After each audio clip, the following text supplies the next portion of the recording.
Commander! Bakit pinagsusukan ang dugo, Commander? Commander! Anong nangyari sa'yo, Commander? Commander! Tibayan mo ang loob mo, Commander. Subalit nandito pa tayo sa patag. Hindi pa tayo nakakauwi ng bundok, Commander. Commander, tibayan mo yung loob mo. May pumapasok ba sa inyong isipan, Commander? Commander, huwag ka alala, Commander. Lulusubin natin ang mga bahay ng mga hunter. Commander, kaya mo yan. Commander, nangyari sa'yo, Commander. Commander, tibayan mo ang loob mo, Commander. Tama na kulit ang lot. Kaya. Commander, nangyari sa'yo. Grabe ang pinagdaanan mo, Commander. Commander.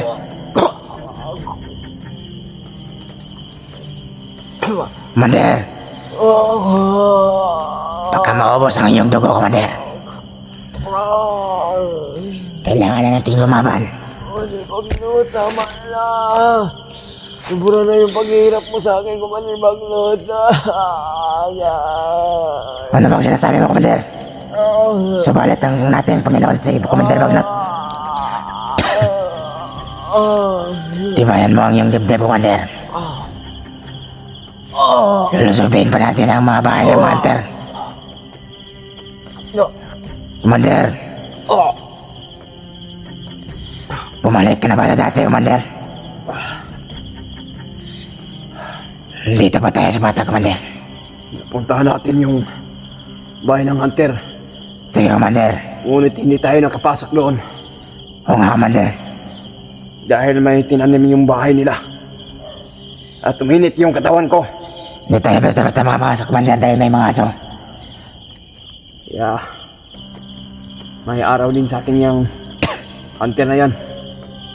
Lulusubin Pinasok natin. ko yung bahay niya, ngunit hindi kami nakapasok.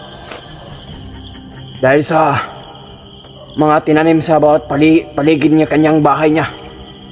Parang may tinanim sila na mga kakaibang aura doon sa bahay niya.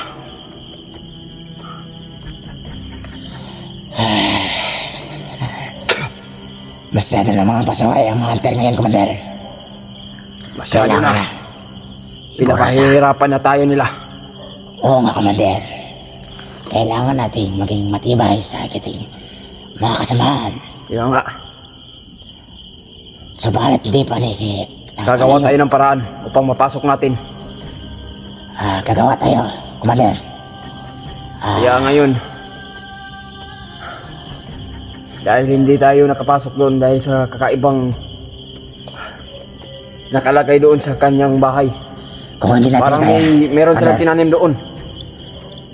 isa lang yan, Commander.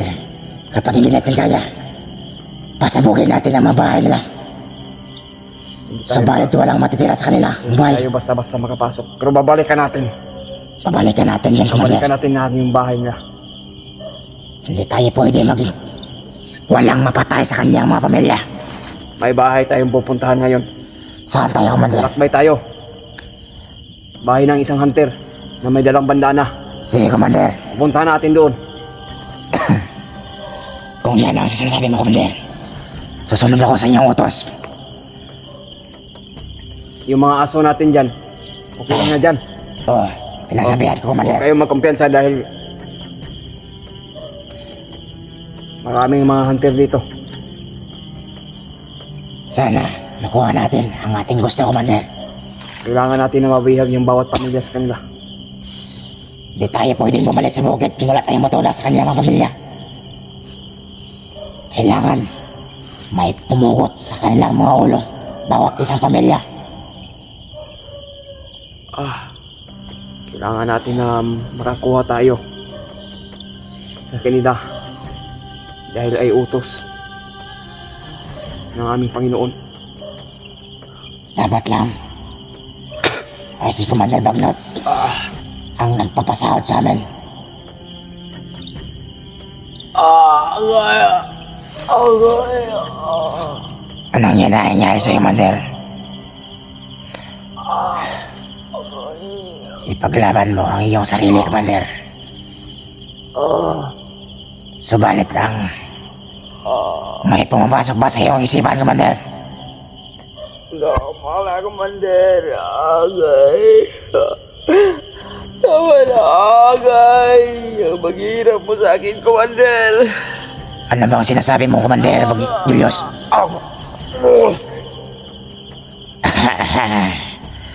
Bumabalik ka naman sa iyong isipan. Makawa natin. Ang mga tawan natin, pinagsabihan ko na huwag muna mag-atake. Sama-sama tayo mag-atake sa mga hunter na yan. Kaya yung mga hunter na yan na ano dyan, May malubong na sa atin siguro. umaalulong ating mga aso, Commander. Anong nakikita mo kanina sa mga upload ng mga hunter? Nakababa na sila. Yung dalawang hunter. Tamang-tama. Babalikan natin yung bahay nila. Commander, mukhang nakamonitor sila sa atin, Commander. Kaya ngayon ay yung hindi pa sila nakababa, sinubukan ko pagpasok yung bahay nila pero ngunit hindi ka tayo makapasok. Oo nga, Commander. Dahil nakakaiba yung bahay na may nakatanim sa kanilang bawat paligid. Dahil yan sa isang matanda na yan. Ang una natin papasukin ngayon, yung may banda na sa ulo. Kunin natin yung mga ina niya. Babalikan natin yun. Babalikan natin Kailangan tayo na makakuha ng bawat sa kanila. Dapat lang. Pamilya. Mga hayop na mga hunter na yan. Kahit nandun pa sila, lusulubin natin. Hindi tayo magpapatalo. Dapat lang, Commander. Mamaya, tawagin mo lahat yung mga Kasamahan. kasamahan mo. Sige, Commander. Reglado yan. Mga armas sila kumpleto. Kompleto, Commander. Na may pinalala si Commander Bagnot na mga armas. Galing sa kanyang mga order. Na mga armado. Na bagong recruit. Na pinadala niya dito. Sabi ni Commander Bagnot na di tayo pwedeng makabalik sa bundok na wala tayong madala ng mga pamilya ng mga hunter.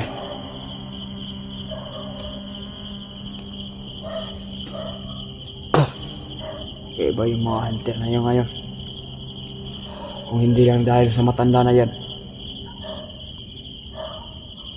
siguro nakakuha na tayo ng pamilya nila. Dahil nakakaiba yung nakatanim doon sa kanilang bahay. Hindi tayo makarapit. Subalit ang kanilang mga bahay, may isa-isang talim. Dahil hinawakan ko yung bahay nila at hindi tayo makapasok. Isang lakad natin doon, sobrang uminit yung katawan ko at hindi ko makontrol.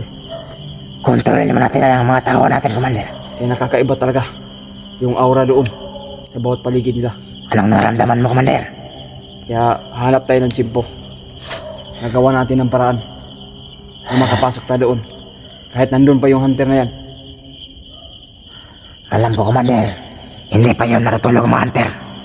Nagbabantayan sa kanilang mga paligid ng bahay.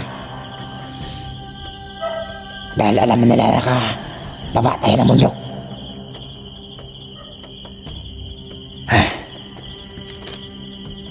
Kamusta ang iyong pakiramdam, Commander? Okay yung pakiramdam ko ngayon. Pumapasok ba yung matanda sa iyong isipan?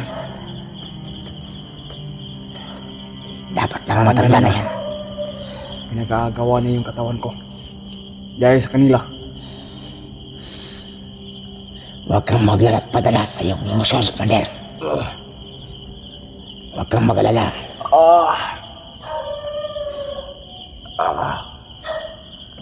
Labanan mo yan, Commander. Marami nang naubos sa iyong dugo, Commander. Tama na, Commander. Okay.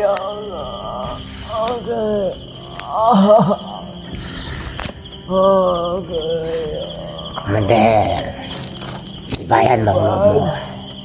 Kuya Bags, tama. Anong sinasabi mo, Kuya Bats, Commander? Kalaban natin yan, ang mga hunter na yan. Huwag kang humingi ng tulong sa kanila. Subalit, pwede kang maghingi ng tulong sa ating mahal na Panginoon na si Commander Bagnot. Doon kang humingi ng tulong. Dahil ang mga hunter ay kalaban natin. Hindi tayo pwedeng humingi ng tulong sa kanila. Uli na ang lahat. Anong pinagsasabi mo, Commander? Uli na ang lahat ngayon. Kaya yung mga hunter ay hindi basta-basta sila. Kaya ginamit ko yung katawan niya para ipaglaban sa mga hunter. Ganun ba? Para umus na silang lahat. Ang ating aso umalulong. Mukhang may Baka may mga nakikita. hunter yan ngayon. Dahil nakakaiba yung pakiramdam ko. Oo nga, Yung mga asong na tumatahol dyan. atin lamang yan. Nga, Lusubin mo natin ang kanilang bahay. babalikan natin yun. Babalikan natin yan. Kahit sino man yung nandun sa loob ng bahay. Isang iglap ko lang dyan. Ubos talaga lahat ng mga pamilya nila. Huwag kang mag-alala. May dala pa naman akong granada dito. Nakalaban sa kanila. Hindi man man sila mamatay sa baril. Gamitin natin ng dinamita ang kanilang bawat bahay. Maubos yan sila.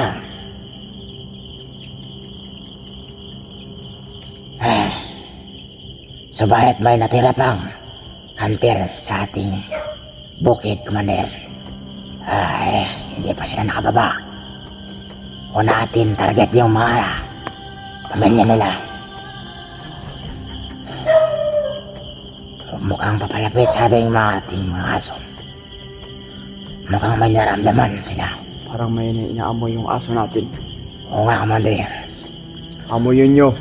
Hanapin nyo. Pinikontrol ko yung mga aso. Upang sa gamit sa aking kapangyarihan na hanapin yung mga hunter. Dahil sigurado talaga ako mga hunter yan nandito sa balapit natin. Pero huwag kayong mag-alala. Hindi tayo magpapatalo sa mga hunter na yan. Commander, Kailangan natin gamitin utak at sa ating kapangyarihan ngayon na kailangan na meron tayong mahuli. galit na galit ang mga supporters, Commander, sa atin. Na dapat mabangga na sana tayo. Pabayaan nyo na yan sila. Sa mga supporters dyan, wala na kayong pakialam kung papatayin namin ang bawat magina ng mga hunter. Dahil kasalanan din ng mga hunter yan. Dahil sumala sa kanila ang mayroong kasalanan kay Commander Bagnot.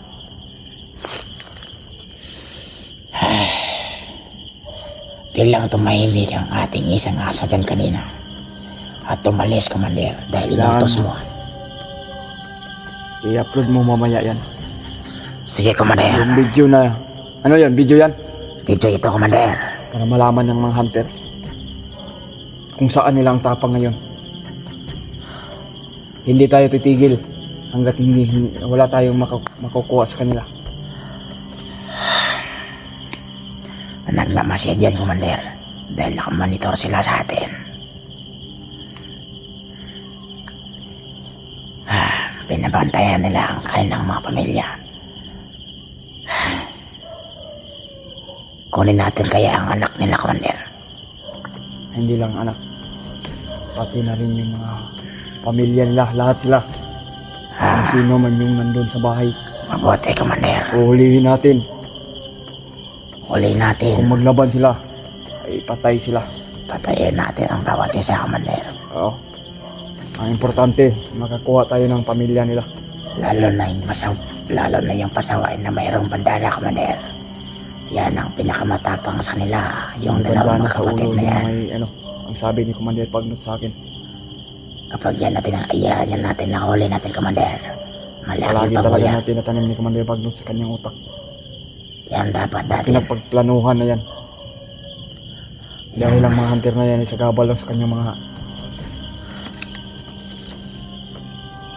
Kundi sana inubos ang ating mga tauhan, ang mga hunter na yan. Hindi sana magkaabot ng ganito. Hindi sana pumasok sa ating mga bundok. Hindi sana magkaganito ang ilang pamilya. Lalo na ang dalawang magkapatid na yan. Masyado ng pasaway sa mundong ito. Dapat nang ibura. Lalo na yung may bandana na yan. Gagapangin natin yan, Commander. Ang kanilang bahay. Sulit. Hindi yan makamoy ang kanilang mga aso. Dahil may pang tayo na hindi makamoy yung aso. Nandito tayo sa malapit tayo sa kanilang bahay. Kaya nandito muna tayo. Kaya pinaplanuhan natin na lulusubin natin ulit yung bahay nila. Kaya kung doon tayo mag-stay, magtambay tayo doon sa highway, ay mahahalata tayo doon sa mga tao doon.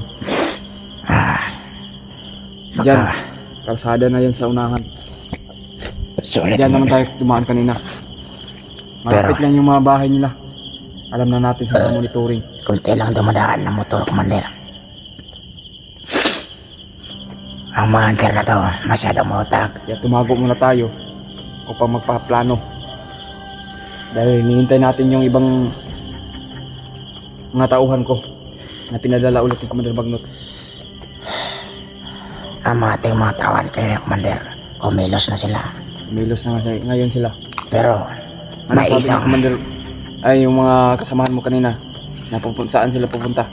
Dito sila pupunta ngayon. Dito. Subalit, Commander. Mga ilan sila ngayon?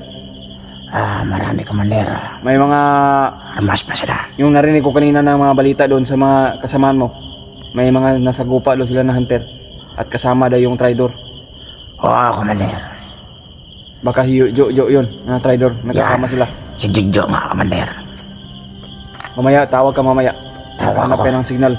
Tawagan mo ulit. Huwag mong palabasin ang buhay dyan ng mga hunter na yan. At Hindi kasama sila yung nakalabas Jo na yan. ng buhay doon, Commander. Tumawag ang aking kasamaan, Commander. Subalit, bumalik sila sa kanilang pinagdaanan. Dahil marami silang Kailangan nakabantay. maharangan nilang bawat daan. Oo, Commander. Para hindi sila pinagtawagan ko makalabas. sila. Dahil mayroon din ako na nabalitaan. Nakababa na yung hunter. Nandun na yung hunter na yun sa bahay nila. Kaya timing din. Ito na sigurong panahon na mahuli sila. Ako, may narinig akong patayan, Commander. Na binubuli ang ating mga tauhan. Isang civilian pinatay nila. Civilian na pinatay nila. Oo, dahil pinagbantaan ang ating mga tauhan na baliw. Patayin Nakasuot niya ng mga ganyang klaseng mga walang silbi. na nakasuot daw tayo ng mga item na lahat tayo. At pinatay na, pinahulog sa tubig. Ilaglag nila sa Ilog, Commander. ilog. Good. Dahil pinagsabihan, Buting ganun naman para hindi mahalata tayo doon. mabuti ang pinadala ni Commander Bagnot sa ating Kahit mga sino man tauhan. kahit sino man mga Bumubuli sa atin. autoridad na maglaban sa atin, At kaya patayin natin. papalaga natin yan. Hindi tayo atras. Hindi na Mabuti, tayo Commander. maatras kung makahuli na tayo ng hunter at sa pamilya nila. Marunong talaga si Commander Bagnot pumili ng mga bagong recruit, Commander. Dahil alam na sa mga monitoring, nakita na namin sila. Malaking ulo to, Commander. Ayan.